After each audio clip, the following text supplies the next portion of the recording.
All righty. Here we go. About 10 more seconds and we're going to jump in.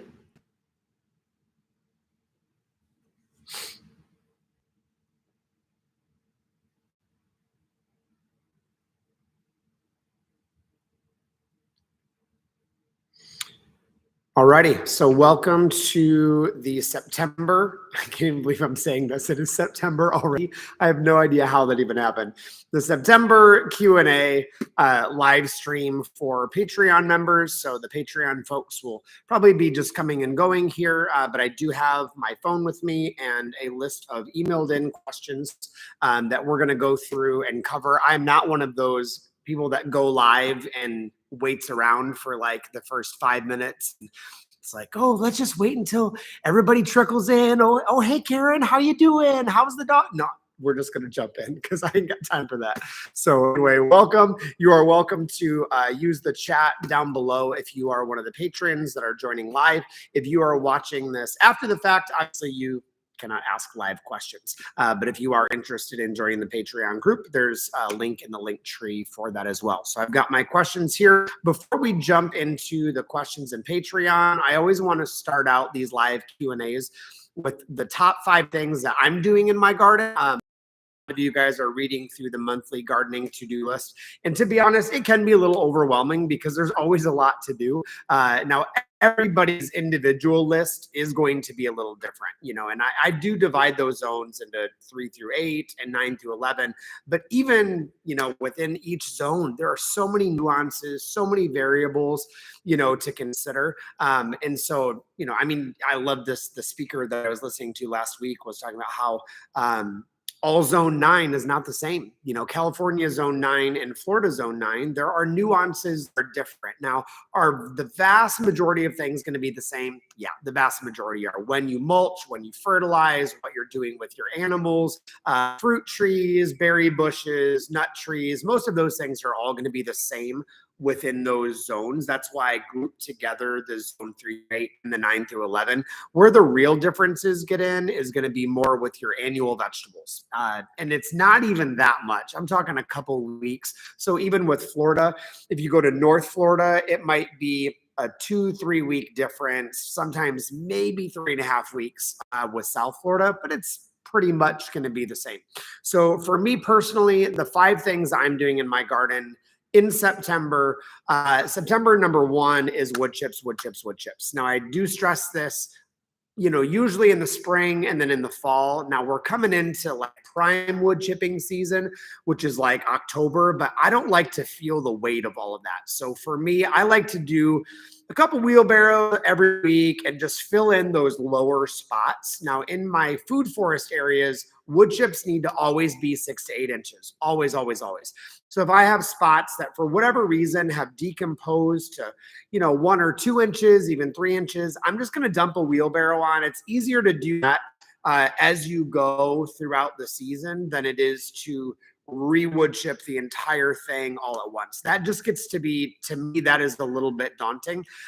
So for me, wood chipping is especially important because going into the winter months, it is very, very dry in most parts of the continental United States. So even in the northern climates, it may not be the dryness, it's the cold and protecting those root masses and the root systems. So start wood chipping now, especially if you're in Central Florida or in zone 9 to 11. This is prime rainy season. And so it's really important right now, this time of year, to really be protecting, those root masses and storing up that water going into the drier seasons. So for me, thing number 1 on my to-do list is wood chips, wood chips, wood chips. Number 2 is my fall veggies. Now this is going to be different depending on your growing zone. So again, go back to the growing list, PermacultureFX.com, click on the monthly gardening list and kind of go from there. I love the annual vegetable list that Riley with Seed the Stars puts out. If you're one of the patrons in Kansas City Gardener Magazine magazine is free at like every hardware store and Wild Birds Unlimited, so you can go there. So there's many local resources for when to plant those annual vegetables. But if you want the gist of when to plant those things, you can check the gardening calendar. Number 3 on my list of things that I'm doing this month is it's time to get food plots ready for hunting, whether that's deer season, turkey season, whatever. So right now, great time to plant those fall food plot stuff. So clovers, I love the perennial clovers, like the red clover is great, white Dutch, Durana clover, all fantastic clovers. On the annual side, you could do a crimson. I like to do those more in the early springtime personally, because then you get the blooms going into the later part of the season. So all those clovers are going to be good forage and animal fodder for the deer and for wildlife for hunting season. But it's also a great nitrogen fixer. If you have a hard pan soil, consider like a tuberous crop, Daikon radish, purple top turnips, Copenhagen turnips, beets. The Detroit red beet is great, or even sugar beets are really good for deer, bringing in the wildlife, that sort of thing. So lots of great options out there to get fall food plots ready for hunting season, which is coming up really close. I'll be heading up to Michigan probably the week before Thanksgiving, do a little bit of hunting, hopefully some longbow hunting, and then I'll come back to Central Florida, go back to Michigan for the holidays for Christmas, and I'll be hunting again. So got to have those food plots that are ready to go. So number 4, in the Midwest, we're coming into dormancy season. So that's a great time to put in those stone fruits. So you could be doing pear, you could be doing Chickasha plum, you could be doing apple, the Asian pear is really good, persimmon. Love to be planting those, especially going into dormancy. I don't do any of those fruits, even in Central Florida here. Peach, pear, plum, nectarine, all of those go into dormancy season. So I'm not putting most of those in the summer. Love to do that in the fall, winter, so that way they get a nice bloom in the springtime. The reason why I prefer fall planting for a lot of those stone fruits is the energy, instead of going to the greenery up top, is going down the root system, which is really what I want. So getting those in the fall is super important. When I was in the Midwest in Kansas City, I loved planting berry bushes. So gooseberries, red currants, golden currants, goji berries, which go all the way up into zone 3, so good bushes that you can plant in the Midwest, elderberry, coming into the fall. So don't be afraid in the Midwest of planting this time of year. Now, if you're in Florida, zone 9 to 11, you can still be planting a lot of that stuff, coming into the fall. The only thing I would not plant going forward until Easter time is going to be the really tropical stuff. So the avocados, the mangoes, the strawberry trees, those are better to have planted really Easter through July. August, you're pressing it. September, that's the danger zone. If we're being really honest, I think I planted an avocado tree last year, like right before Thanksgiving. And now the downside is you gotta protect it. I mean, you're gonna be putting Christmas lights around it. You're gonna be covering it every time it gets cold. It is a pain in the butt. So can you plant those? You can, but it's really going to suck going into the winter months. So this is more the time of year in Central Florida, zone 9 to 11, that I'm really focusing on compost, on wood chips, getting my stone fruit ready to get in the ground. And so that's the focus there. And then the 5th thing that I'm doing in my food forest right now and in the garden, before I get into the Patreon questions, is fertilizing.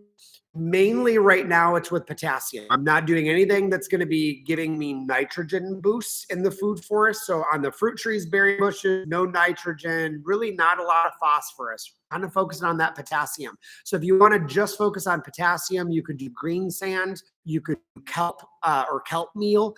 Even alfalfa has a little bit. Gypsum is another really good one if you want the potassium. If you're doing a fuller spray, soak banana peels in a jar for 3 days. I add a little bit of bioag to really eat up those sugars and populate. And then you 1 cup per gallon of water, and you can spray that banana water pretty much on anything, or you can water your plants directly.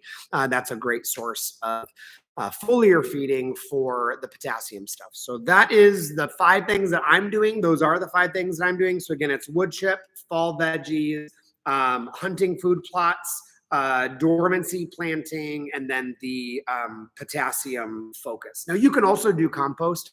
You can do compost in zones 9 through 11 year round. So whenever you want to do compost, rock it, go for it. Now we are going to get into some composting questions that were in the Patreon group. So I'm not sure where they are on the list, but I'm just going to start jumping in with these questions here. So let me open this up. Okay, so the first one is filling tall raised beds. Cardboard and wood, or green plant matter and cardboard. I see a lot of people using wood at the bottom, but it takes so long to decompose. I was thinking about using the plants that I'm clearing along with the shredded cardboard, or would that heat it up too much? Questions. There are so many ways to compost. One of my favorite methods is the lasagna method. Toby Hemingway talks about this a lot in the book Gaia's Gardening. Fantastic gardening book, Intro to Permaculture. There's pictures, which is fantastic. So if you have not gotten your hands on Gaia's Garden, definitely get a hold of that.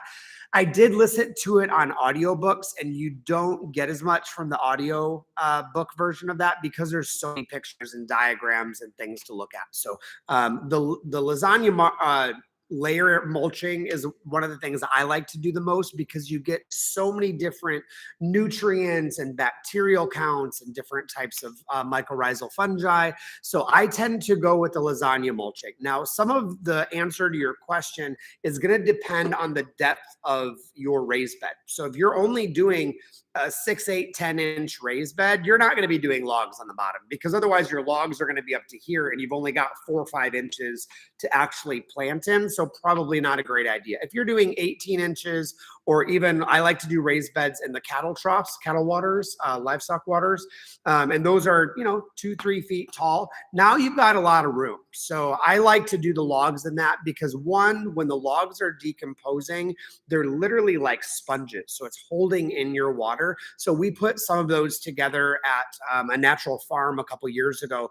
And I'm talking, we watered them maybe a handful of times during the growing season, because the logs hold so much moisture in them. It's kind of a great neglect system. I love doing that aspect, starting with logs on the bottom, then sticks, then leaves, then grass, straw or hay, compost, and then finally your gardening soil on the top. So that is my personal preference.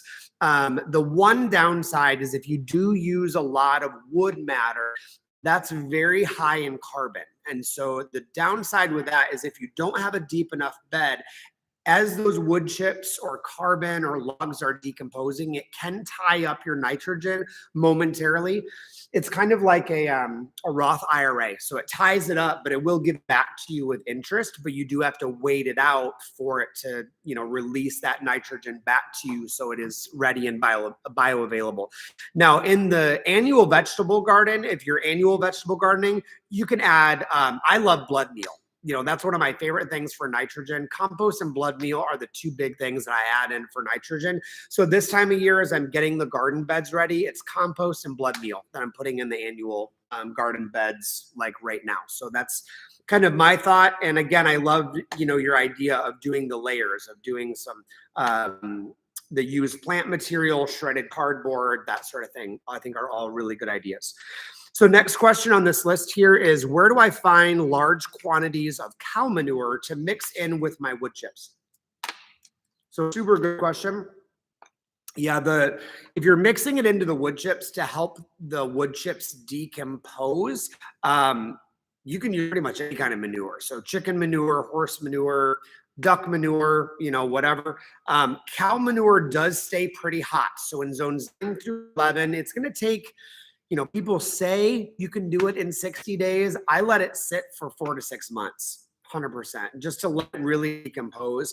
The other thing to consider is we don't know always what people are letting their livestock eat. So if their hay or straw has been rotted, they're probably exposed to grazon, which is going to pass through and into your soil. So just be a little careful there. So if you're trying to do it in a bulk quantity, fill the back end of your truck, honestly, you're probably not going to find it at a local garden center. You can go buy a pallet of black cow manure or an organic compost.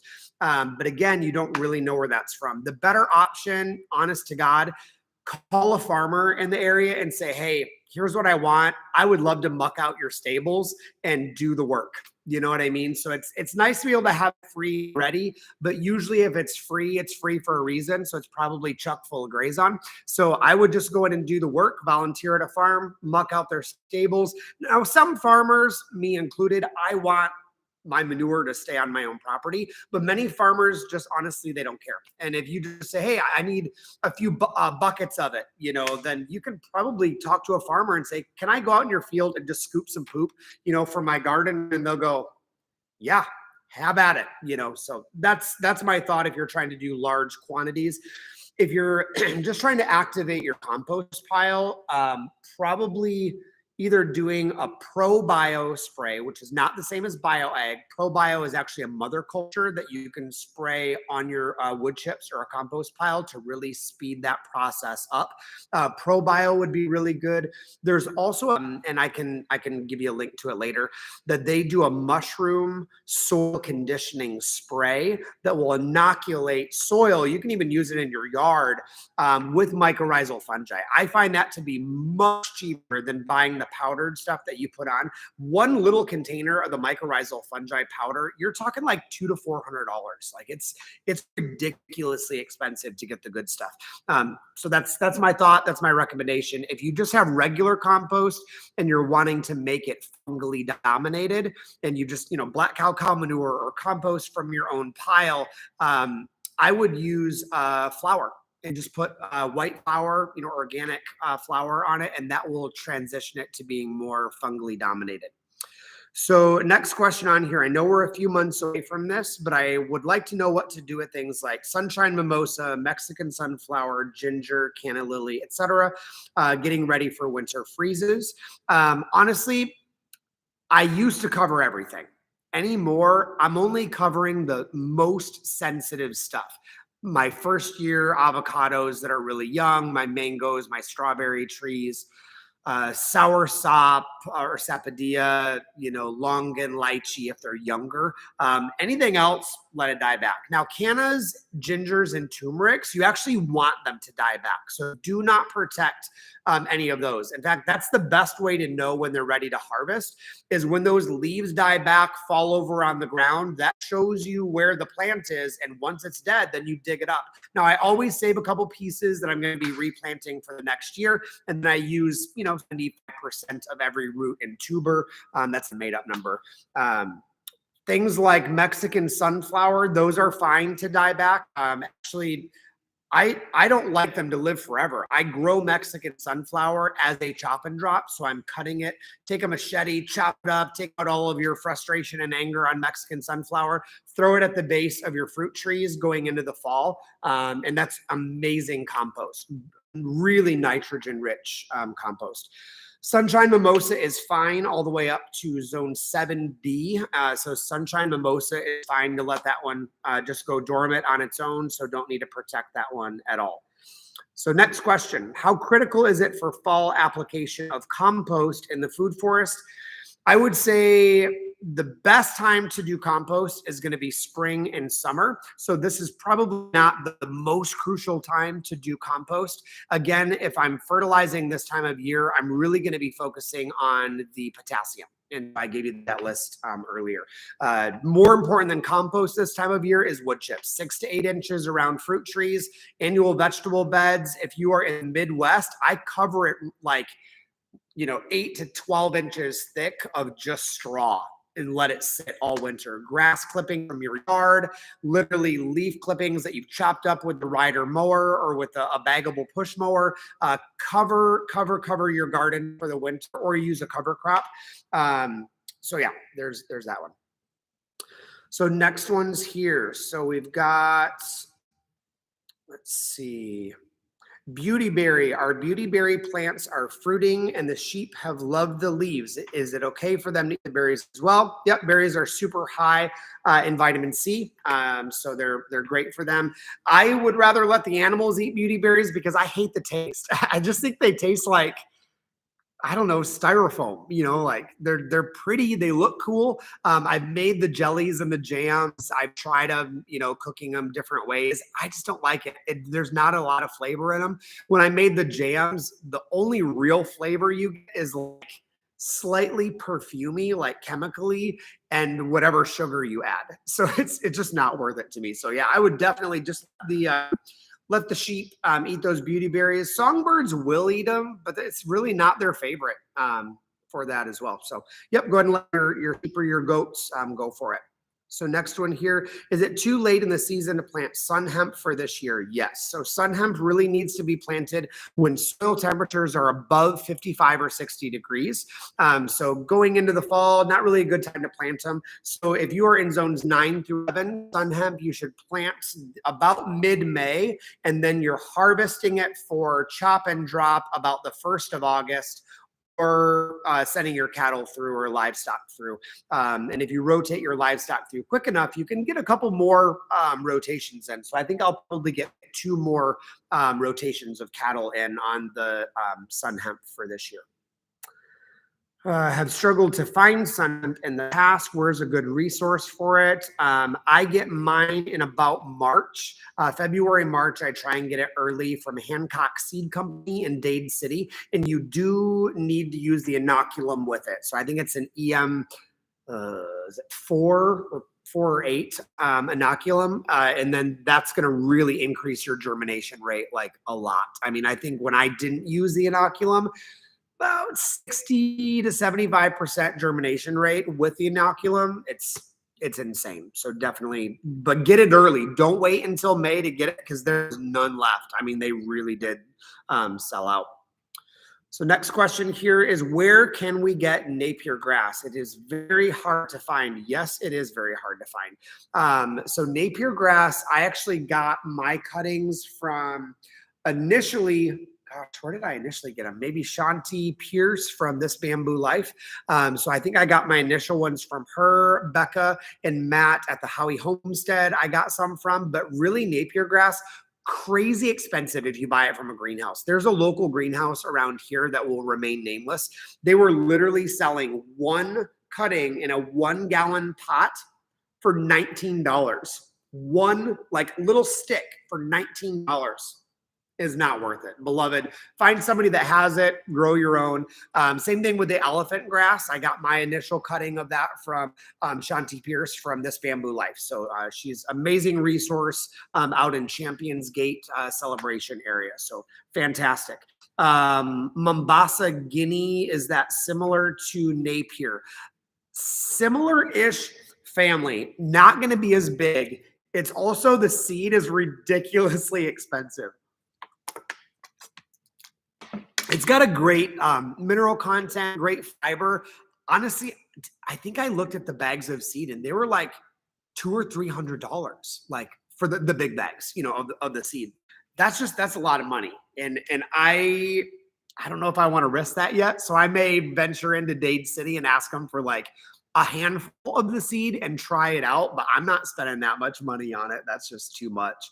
I've heard good things about it. So that's where you get your Napier grass. I would look for a local source. I can give you a stem if you're local here, so you can try it out and then just propagate your own. So next one, yesterday in the livestock class, you mentioned sweet potato vines can eat sweet potato vines without killing the crop underneath. Yes, so you can eat sweet potato, not the vine, you can eat the flowers. So the cattle will eat pretty much any of it. So they'll eat the vines, they'll eat the leaves, they'll eat the flowers, and then you're fine with a crop underneath of it. You can still, get a crop. I personally love sweet potato leaves. So I'll saute those with some butter, salt, pepper, garlic, a little more garlic, and then some Parmesan cheese on top. So good. So we planted Seminole pumpkins and our ducks ate the leaves and we never got a crop. Yeah, Seminole pumpkins do have to have the leaves. Seminole pumpkins will use the leaves as a solar panel, keep it alive. And with Seminole pumpkins, if you squish that stem, the rest of the vine is like dead. So it's a Seminole pumpkins, you just kind of leave squash alone as their own kind of deal. So the next one here, and also if you are watching live and you've thought of questions along the way, you are welcome to add those into the chat there, and I'll answer the chat questions as soon as these ones are done. And so, yeah, feel free to add those in. David, how's it going, man? So let's see, next one here. A neighbor recently advised us to do a trellis system with sweet potatoes so that the vines would grow upward instead of outward. Energy would be directed to the potato production. I never tried that. But honestly, I don't know how they would climb because sweet potato vines don't have tendrils like other climbing vines. They are more of a ground cover. So I'm not actually sure how it would climb a trellis. And I'm just too lazy to like go out there every morning and train it up the trellis. That's a lot of work for me. But honestly, if you get a good sweet potato variety, the Tynung 64 from Cody Cove from Josh Jameson is like 5 times the yield of any sweet potato that I've ever seen in my life. I mean, you will not need a whole lot of grow space because you will get so many stinking sweet potatoes with that variety. Let's see, next. We have poopy sheep hay straw from our sheep shred that we are decomposing for compost. Not sure what's in the hay, i.e. grazon. We have SCD probiotic spray. How often should we use the spray? And do we need to be turning the hay and straw? Yes, turn the hay and straw. I would say get one of those like hose injectors that you kind of spray on. It's like the water bottle that hangs below your hose. Add some SCD probiotic to that to give it a spray down. The new SCD probiotics for BioEgg does have a sprayer right on there, which I love. And so I would say once every other week, give that a little spray down. Doesn't have to be a lot. Just give it a little spray down until it's wet, and then you're pretty good to go. Because really, once you use that BioEgg on the hay and straw, that's going to decompose really, really quickly. Now, the best thing if you have grazon is actually not going to be bacterially dominated. You can, but it's a little bit better to use fungally dominated. So probably at the end of that cycle, when the compost is almost ready, again, I would take like 3 or 4 cups of flour, just organic flour, sprinkle it on, mix that flour in, and that's going to transition it from being primarily bacterially dominated to fungally dominated. But again, it's also going to depend on where you're wanting to use that. I want to use my bacterially dominated stuff primarily in my vegetable garden with soft stem plants. And I want to use fungally dominated compost in the food forest on hard stem plants. Next one here. We bought some graceful bamboo yesterday. Yes. Okay. So if you don't know what graceful bamboo is, it is a beautiful clumping bamboo. It'll stay even at the like 20-year mark, about 10 or 15 feet across. I mean, it is a genuine clumping bamboo, very easy to hedge. The leaves are beautiful, wispy, grow all the way down. Great for animals, for forage, for fodder, wind hedges, even hedges in your backyard. And again, it is not a spreader. So that I do love about Graceful. So first of all, congratulations on getting Graceful. Great choice.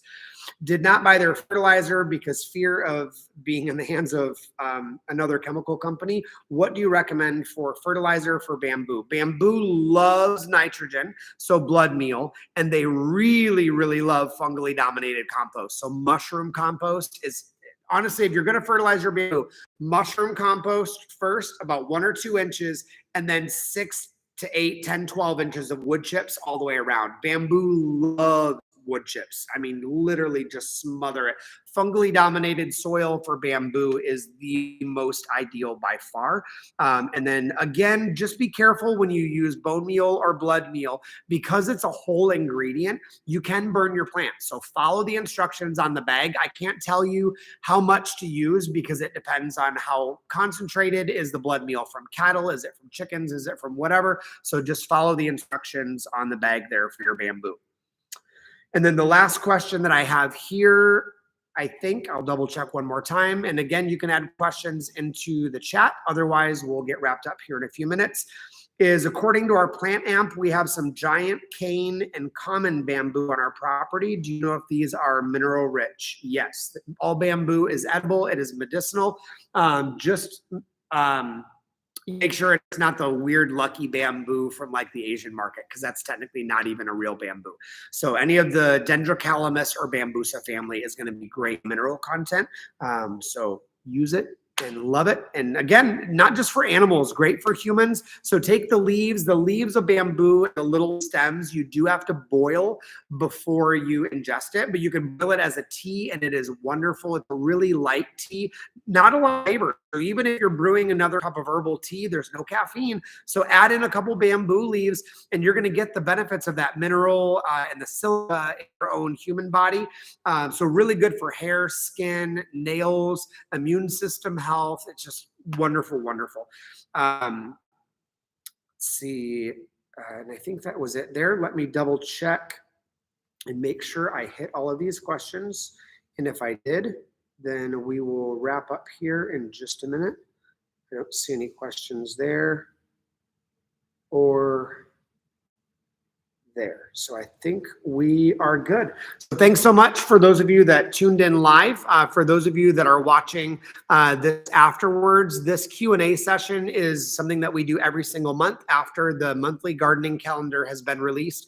If you want to be in the group that's asking questions live, that is only available to our Patreon community. So you can go to patreon.com/PermacultureFX and join our community there. Again, thank you to the patrons. It's because of your monthly support that these videos and the PDFs that we're able to produce are available for others to be able to enjoy. So again, thank you so much. Many blessings to all of you guys. Have a great month and I will see you in the garden.